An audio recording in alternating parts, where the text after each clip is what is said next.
Bom dia, pessoal. Hoje eu resolvi gravar um vídeo ao invés de gravar os áudios com o salmo que a gente tem falado todos os dias, vocês que têm me acompanhado aí. Hoje nós iremos estudar o Salmo 113. O Salmo 113 ele tem somente 9 versículos e é um salmo assim, muito rico, muito profundo para nós. É um salmo que ontem eu estava aqui estudando sobre esse salmo e percebi assim quantas coisas, né, Deus tem feito na minha vida e fez durante todo esse tempo da minha trajetória. E eu fiquei me lembrando assim desses versículos que realmente Deus tem sido maravilhoso. E assim eu espero que seja com você também. O versículo 1 do Salmo diz: Aleluia! Louvai, servos do Senhor, louvai o nome do Senhor. Aqui há um convite e aquilo que nós já temos estudado em salmos anteriores, essa palavra aleluia, ela significa assim, louvem ao Senhor. Né? É um chamamento para que as pessoas, o povo louvasse o Senhor. Então o salmista ele vem fazendo esse chamado para cada um de nós. Louvem ao Senhor, servos do Senhor. Então não é qualquer pessoa também. É aquele que é chamado por Deus, aquele que é servo do Senhor, aquele que reconhece quem Deus é e o que Ele representa na nossa vida. Aquele que é servo, aquele que se torna servo do Senhor, esse é chamado a louvar ao Senhor. Depois ele diz, louvai o seu santo nome, né? Louvai o nome do Senhor. Então, esse nome do Senhor, na Bíblia, né, ele representa o quê? O caráter de Deus, aquilo que Deus é. Deus ele tem um nome a zelar. Deus ele é fiel, ele é misericordioso, faz parte desse caráter de Deus. Então nós conhecemos esse caráter de Deus, então ele vem fazer esse chamado para que nós louvemos ao Senhor. Você tem motivos para louvar o Senhor? Nessa manhã que nós acordamos agora, tem motivos, mesmo que as coisas estejam totalmente complicadas na sua vida, como tem sido na vida de tantas pessoas, a gente passa por fases, por ciclos, e mesmo assim nas dificuldades, se você tem razão, né, tem motivos para louvar ao Senhor, então fica aí a nossa reflexão, porque louvar ao Senhor é um reconhecimento daquilo que Deus é, e não somente daquilo que Deus faz. Então o versículo ele vem assim trazer essa reflexão para nós, porque se eu for louvar somente por aquilo que Deus faz e não pelo que Ele é, então se hoje o meu dia estiver cheio de dores, eu receber uma notícia ruim de alguma doença na família ou mesmo minha, eu já não vou louvar, né? Porque eu vou falar, não, as coisas estão ruins para mim. Mas aqui é um chamamento para que a gente louve o nome do Senhor, independente daquilo que Ele esteja fazendo no momento para nós. Versículo 2: Bendito seja o nome do Senhor, agora e para sempre. Bem dizer ao Senhor, quando Ele diz bendito, é a gente bem dizer. Bem dizer a Deus aqui, está dizendo para a gente bendizer o nome do Senhor hoje e para todo sempre. Agora, nesse momento, independente daquilo que você esteja passando, louve o Senhor hoje e para todo sempre, que isso seja contínuo na sua vida, para que seja assim algo que você não dependa das circunstâncias que estejam acontecendo na sua vida, mas que o nome do Senhor seja bendito em todo lugar. Quando a gente diz bendito, a gente se lembra assim de você bendizer, é você sair onde, não só para nós, né? Eu bendigo a Deus aqui na minha casa, dentro das minhas 4 paredes, mas aqui ele diz, bendito seja o nome do Senhor, para que eu proclame também, né? Para que eu fale de alguma maneira para as nações, para outras pessoas, para os meus vizinhos, para a minha igreja, para os meus amigos, que eu declare isso, que eu bendiga não só com palavras, não só com aquilo que a minha boca fala, mas que eu bendiga também com as minhas ações, com as minhas atitudes, que o meu ser integral seja um ser que bendiga o nome do Senhor. Versículo 3: Do nascimento do sol até o acaso, louvado seja o nome do Senhor. Então aqui a gente consegue entender de 2 maneiras. Do nascimento, né, desde o nascimento do sol, quer dizer, desde o amanhecer, agora eu acordei 6 e pouco, desde o amanhecer, que vai indicar aí, desde o nascimento do sol até o ocaso, vai indicar o quê? Que o meu louvor, ele deve ser contínuo durante todo o meu dia, desde o amanhecer até na hora de dormir. A gente pode também entender esse versículo que ele vai fazer aqui mencionar aqui uma dimensão, né? Que vai dizer assim, que de leste a oeste, de norte a sul, em todo tempo eu devo bendizer ao Senhor. Em todos os cantos da terra deve-se bendizer ao Senhor. Então, é um louvor aqui que ele não se limita a um culto ocasional, um culto que as pessoas vão só aos domingos. Eu procuro ir aos domingos, ou de manhã ou à tarde, nem vou nos 2 horários, porque é muito para mim, eu preciso descansar. E aí a pessoa acaba indo, então, num dos períodos para cumprir aquele ritual, que muitas vezes é um ritual, de ir todos os domingos, e eu faço então aquilo, mas aqui não se limita a um lugar específico, mas aqui está dizendo que desde que você levanta até você dormir, você deve então louvar o nome do Senhor. Então aqui é algo assim para a gente refletir, o que eu tenho feito durante o meu dia, se isso tem realmente bendito o nome do Senhor.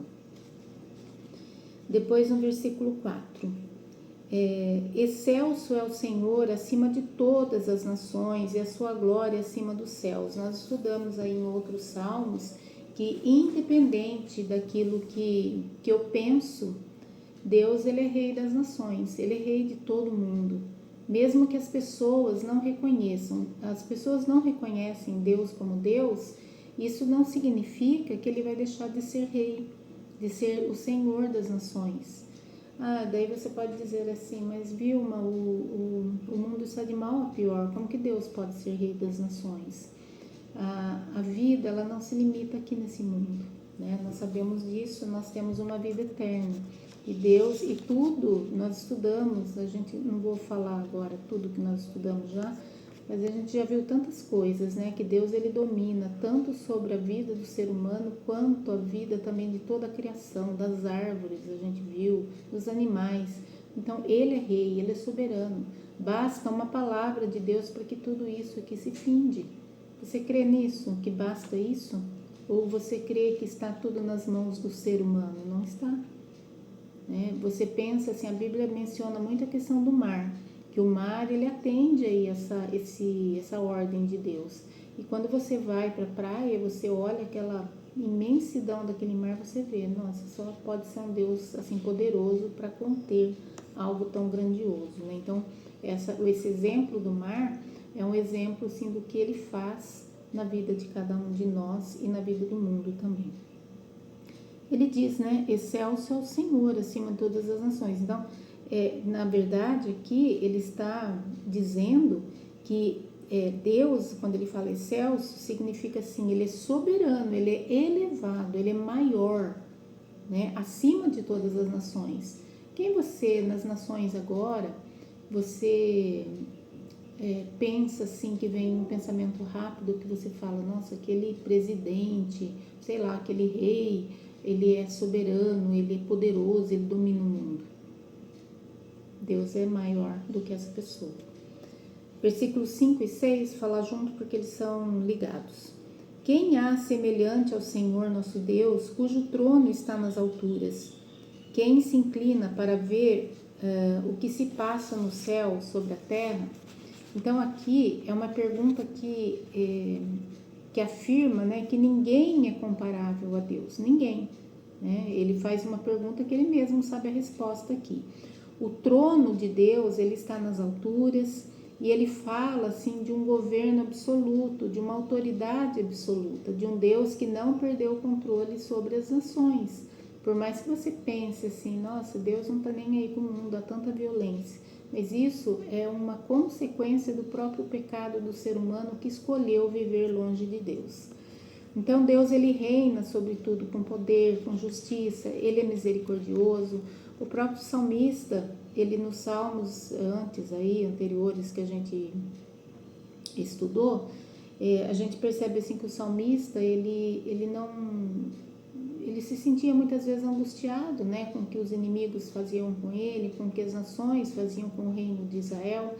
E a gente percebe assim que ele deixava toda essa vingança, ele colocava todo esse descontentamento mesmo na presença de Deus, para que Deus usasse então da sua misericórdia, da sua justiça, para que esse povo, para que essas pessoas que estavam fazendo mal, né, intentando mal contra ele, contra o povo, fossem punidas por Deus, porque Deus, ele não é uma pessoa como nós, né, como o ser humano, que machuca o outro, como a gente viu agora aí desse rapaz, esse secretário aí lá de Goiás, né, que matou os filhos para poder punir aí a mulher. Então, a gente percebe assim, qual é a justiça do ser humano? É essa, uma justiça falha.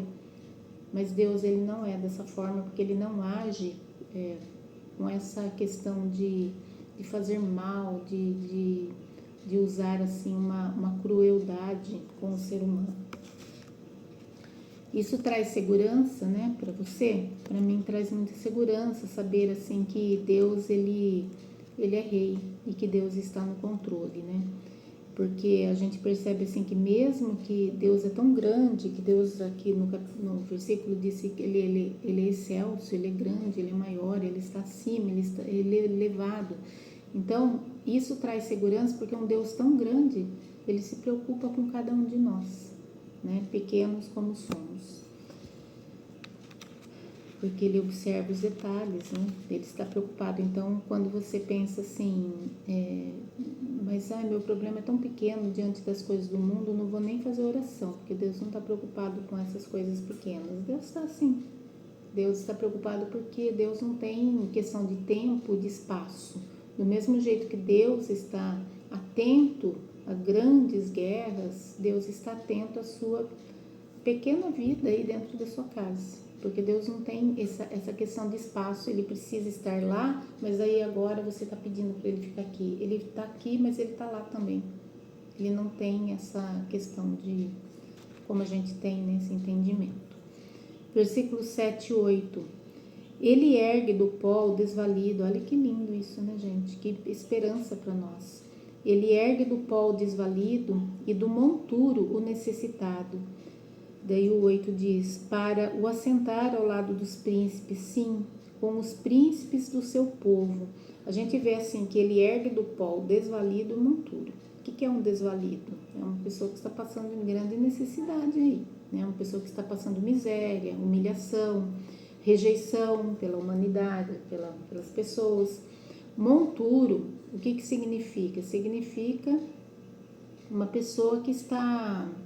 É até uma palavra assim antiga, né? Porque a gente não usa mais essa palavra monturo, né? Mas ela significa assim um monte de lixo, um monte de esterco, aquilo que você não usa mais, né? Então, aquilo que é desprezado pela humanidade, aquilo que muitas vezes a pessoa olha e fala assim, olha, aquela pessoa não tem mais jeito, não tem valor, né?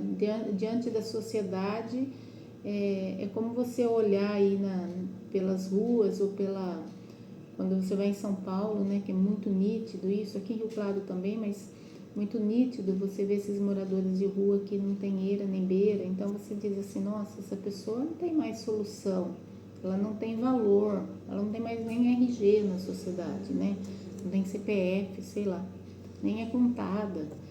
Então, na Bíblia, esse termo, ele aparece para representar o quê? Um lugar, um estado de extrema pobreza, né, da pessoa, de humilhação, de desprezo social, aquilo que os homens olham e falam, nossa, essa pessoa jamais vou convidar para entrar na minha casa, é uma pessoa desprezível. Mas Deus é apresentado aqui nesse versículo como aquele diferente do ser humano que olha socialmente as pessoas, mas Deus é apresentado como quem ergue do pó. Quando ele fala ergue do pó, a pessoa está no chão, ela está humilhada, ela está assim prostrada, porque ela não tem forças. Mas Deus, ele ergue do pó essa pessoa, ele ergue o desvalido, ele dá um novo sentido à vida dessas pessoas que são chamadas aqui desvalido e monturo. Ele dá nova vida a essas pessoas, ele faz com que essa pessoa o necessitado aqui, que diz no versículo, que ele passe a se assentar. Olha o que o versículo 8 diz, por isso que eu falo que é um grande milagre. Ele faz essa pessoa se assentar ao lado dos príncipes. Deus é aquele que está... Se você for pensar literalmente, isso aqui acontece literalmente também. Mas aqui ele está representando, fazendo uma representação daquilo que Deus pode fazer na vida da gente. Entende? A pessoa que está humilhada, a pessoa que está totalmente caída, sem esperança alguma, ela pode ter esperança, porque Deus é o Deus que transforma, é o Deus que modifica, é o Deus que te dá nova vida. Então isso tem um significado muito importante para cada um de nós.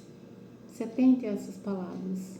Então, se você está nesse lugar, não aqui, não financeiramente, não estou querendo dizer financeiramente, mas se você está nesse lugar, né, de humilhação, de uma vida totalmente longe, né, percebam aqui o que Deus pode fazer, a esperança que nós temos nesse versículo.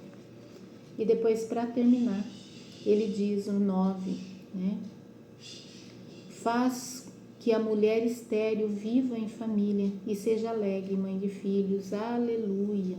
Então vejam, percebam aqui que Deus ainda, além de levantar o desvalido, o necessitado, o monturo, ele faz aqui com que essa mulher estéril, ela viva em família. A gente sabe que lá nos tempos antigos, e ainda hoje também, quando uma mulher ela não pode ter filhos, ela sofre muito. Não é? Ela sofre. Poucas mulheres não querem ter filhos, mas a maioria elas querem formar famílias. E isso lá na cultura antiga era uma vergonha para aquela mulher, né? Ela não podia deixar uma descendência e o marido, o nome dele não ia deixar sobre a terra, então tinha toda uma questão cultural para eles. Então Deus é aquele que aqui, tanto nesse versículo como no anterior do desvalido, a gente percebe assim que Deus é um Deus dos impossíveis. Ele é Deus que ele reverte uma situação. Então eu quero assim deixar como mensagem é que não importa a situação que você esteja passando, Deus é aquele que pode reverter a situação. Não importa. Coloque nas mãos de Deus, porque Deus é aquele que coloca os desvalidos, necessitados ao lado dos príncipes, uma coisa impossível para nós. Mas Deus também é aquele que pega essa mulher estéril, essa mulher em sofrimento e faz com que ela viva em família. Ele faz com que ela não só viva em família, mas ela viva, como o versículo diz aqui, de uma forma alegre, ela seja mãe de filhos, ela vive em alegria com a sua família. Ele só não dá esse presente, eu vou dar esse presente do filho, mas faz com que ela, todos os dias da vida dela, ela seja feliz. E ele diz aleluia, ele termina dizendo aleluia, como ele começou o salmo, porque ele faz um convite para que a gente louve o Senhor. E aí ele termina, ele faz um convite, e aí ele vem descrevendo tantas coisas que Deus é, e depois ele fala tantas coisas que Deus faz, é e faz. E aí ele termina dizendo assim, aleluia, louve então esse nome do Senhor. Que Deus abençoe a sua vida.